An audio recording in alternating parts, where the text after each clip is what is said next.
Hello everyone, welcome to my channel. तो हमारे class 8 के स्टूडेंट्स, हमारा चैप्टर चल रहा है अंडरस्टैंडिंग क्वाड्रिलेटरल, जिसकी हमारी एक्सरसाइज 3.3 से हमने हमारे प्रीवियस वीडियो में क्वेश्चन नंबर 5 तक कंप्लीट कर लिए हैं और आज हम लोग करने वाले हैं क्वेश्चन नंबर 6। तो चलिए करते हैं वीडियो को स्टार्ट।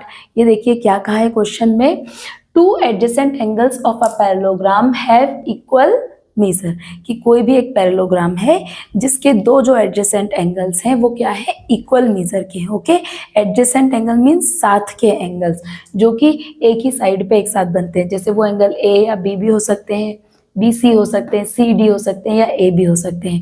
ये क्या है, एडजेसेंट एंगल्स है जो कि कॉमन साइड को शेयर करते हैं। जैसे एंगल ए और एंगल बी दोनों इस साइड पे बन रहे हैं, ए बी साइड पे, right.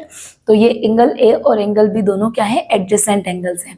So find the measure of each of the angles of the parallelogram. अभी हमसे क्या कहा है कि पैरेललोग्राम के ये जो चारों एंगल्स हैं इनका आप मेजर बताइए कि ये एंगल्स जो हैं वो कितने डिग्री के होंगे। तो देखिए सबसे पहले तो हम क्या करेंगे, हम ये मान लेते हैं, हमें ये क्वेश्चन में गिवन है कि इसके जो एडजेसेंट एंगल्स हैं वो इक्वल हैं, राइट। तो अगर मैं ये सपोज करूं कि एंगल ए जो है x है तो एंगल बी भी x होगा, राइट।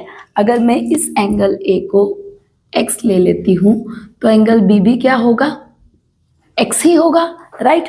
तो यहाँ पे मैंने मेंशन कर दिया है, let two equal adjacent angles of a parallelogram are x each, कि इसके जो भी टू एडजेसेंट एंगल्स हैं इक्वल मेजर के वो क्या है, x है। तो इसके हिसाब से क्या होना चाहिए, देखिए x plus x is equal to कितना होना चाहिए, 180 डिग्री। क्योंकि पैरेललोग्राम की एक प्रॉपर्टी होती है कि इसके जो एडजेसेंट एंगल्स होते हैं वो सप्लीमेंट्री होते हैं। मींस एडजेसेंट एंगल्स का सम कितना होता है, 180 डिग्री। तो यहाँ पे मैं लिख लेती हूँ adjacent angles of a parallelogram are supplementary,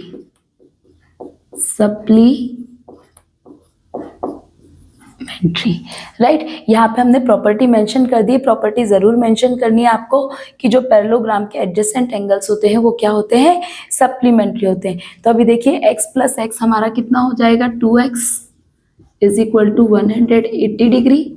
अभी वैल्यू हमें x की चाहिए तो ये जो 2 यहाँ पे मल्टीप्लीकेशन में, इसको हम डिवाइड में ले जाएंगे।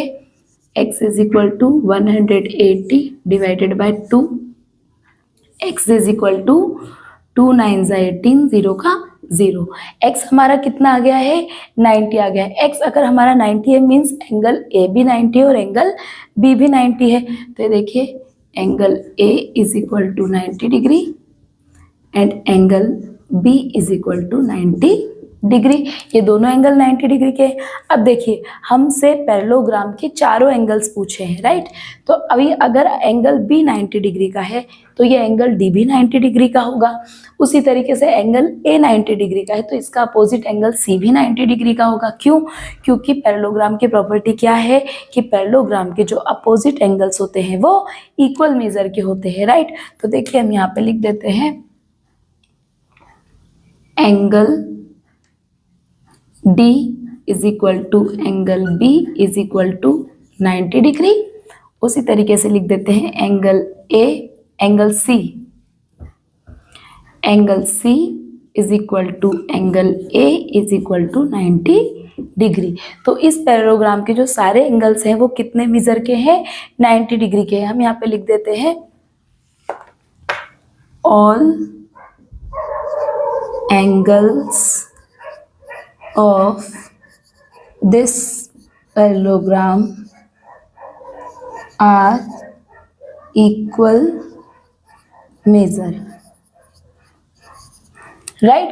अब देखिए डियर, ऐसा पैरेललोग्राम जिसके चारों एंगल्स 90 डिग्री के हैं वो या तो स्क्वायर हो सकता है या रेक्टेंगल हो सकता है। जो आपके स्क्वायर और रेक्टेंगल है ये भी एक पैरेललोग्राम ही है, क्योंकि इनकी भी अपोजिट साइड जो है वो इक्वल होती है और पैरेलल होती है, और इनके जो चारों एंगल्स होते हैं वो 90 डिग्री के होते हैं।